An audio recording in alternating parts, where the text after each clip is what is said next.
बच्चों, हम लोग पढ़ रहे थे परमाणु की संरचना के बारे में और उसी के अंतर्गत हम लोगों को आज पढ़ना है रदरफोर्ड के अल्फा कण का प्रयोग।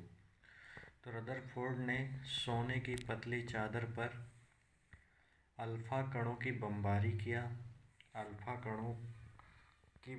किया और उन्होंने उसके आधार पर कुछ निष्कर्ष निकाले। अल्फा कणों के प्रकीर्णन का जो प्रयोग है उसको हम चित्र के अनुसार अध्ययन करते हैं।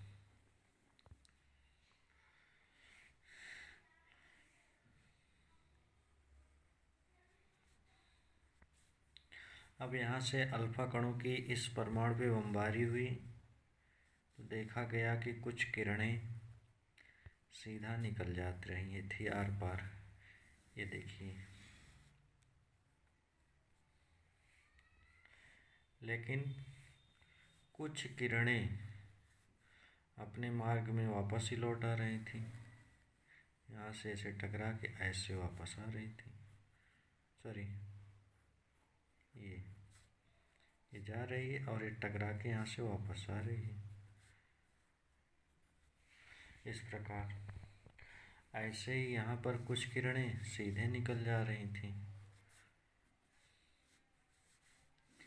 ऐसे ही कुछ इधर निकल जा रही थी, कुछ यहाँ से टकरा कर ऐसे अपने मार्ग को बदल दे रही थी, यहाँ टकरा के ऐसे निकल जा रही थी। ऐसे ही उन्होंने देखा कि इन कणों में काफ़ी विचलन दिखा। तो इस प्रयोग के आधार पर उन्होंने कई निष्कर्ष निकाले और उस निष्कर्ष के आधार पर उन्होंने नाभिक की खोज किया। तो उन्होंने इस प्रयोग के आधार पर पहला निष्कर्ष ये निकाला कि अधिकांश कण अपने मार्ग में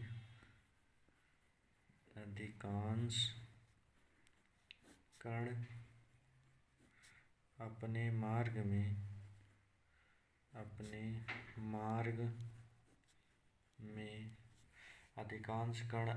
मार्ग में धातु की पन्नी में से निकलते समय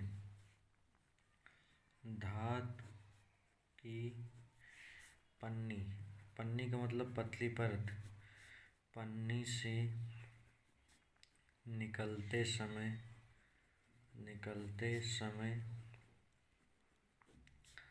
अपने मार्ग से विचलित नहीं होते।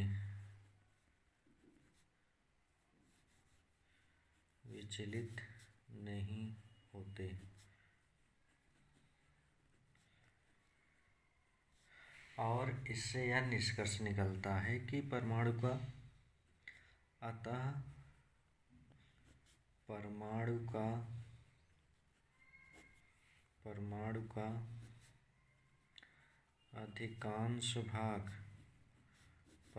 का अधिकांश भाग खोखला होता है।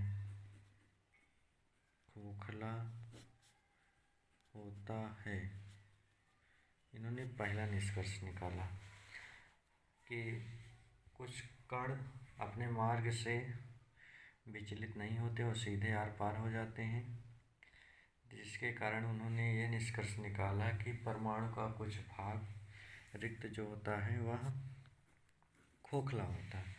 दूसरा, कुछ अल्फा कण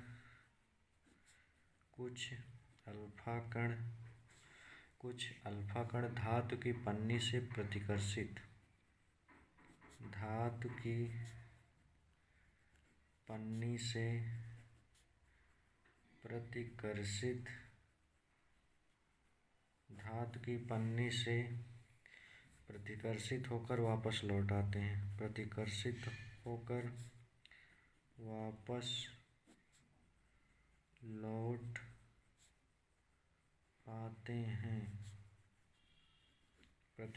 होकर वापस लौट आते हैं।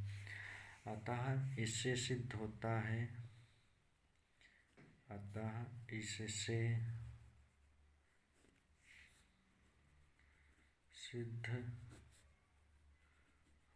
है अतः इससे सिद्ध होता है कि परमाणु का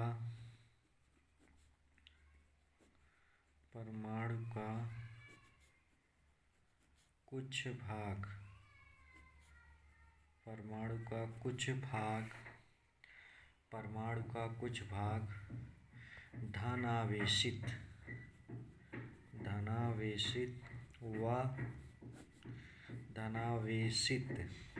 धनावेशित तथा भारी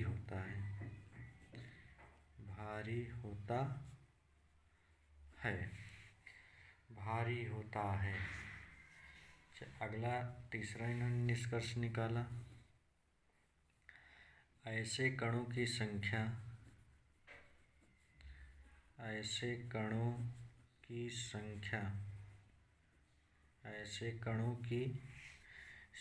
जिनके मार्ग में विचलन हो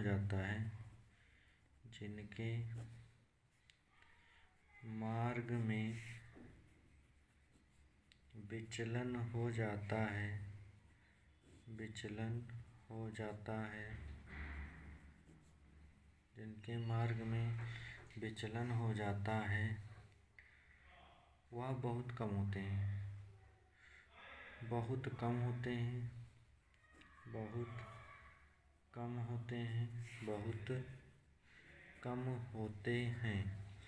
इनके मार्ग में विचलन होता है, अर्थात यहाँ पर अगर देखेंगे तो ये सारे जो किरण ऐसे इधर उधर चले जा रहे थे, इनकी बात हो रही, बहुत कम विचलन होते हैं।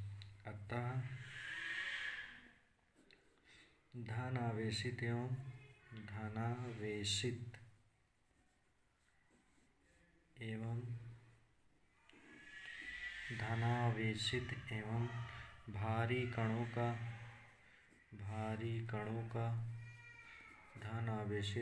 भारी कणों द्वारा घेरा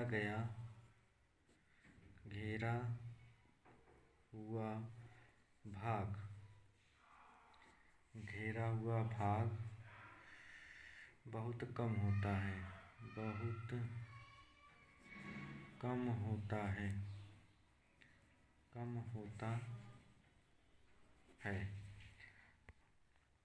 कम होता है।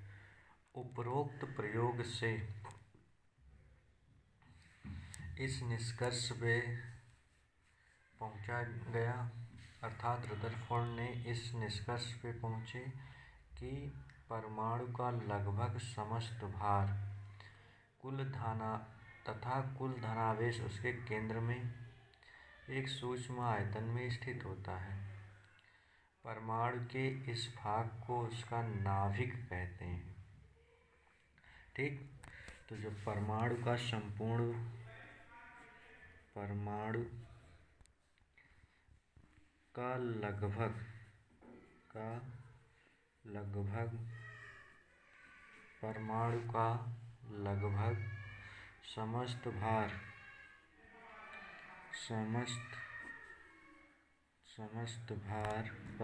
लगभग समस्त भार तथा कुल धनावेश उसके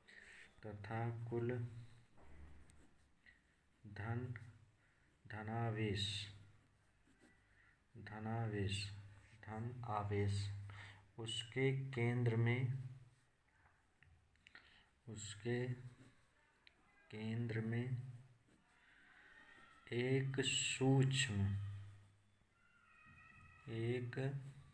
एक सूक्ष्म आयतन में स्थित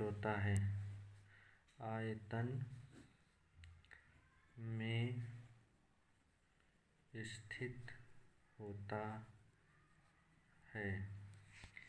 जिसे नाभिक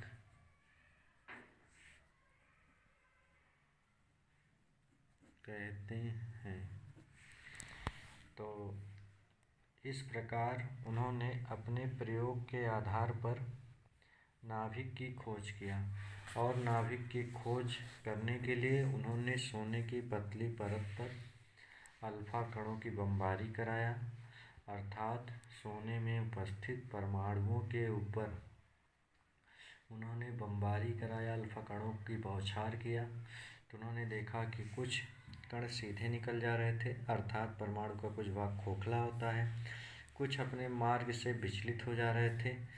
विचलित होने का मतलब किसी सघन भाग से टकरा कर अपनी दिशा को बदल दे रहे थे, और कुछ किरणें इस सघन भाग से टकरा कर वापस आ जा रही थी अपने मार्ग में, अर्थात मध्य का जो भाग होता है सघन होता है। ऐसे इन्हीं सब प्रयोगों के आधार पर उन्होंने निष्कर्ष निकाला कि परमाणु के मध्य का जो भाग होता है वह सघन होता है और न धन आवेश युक्त होता है, जिसको हम नाभिक के नाम से जानते हैं। धन्यवाद।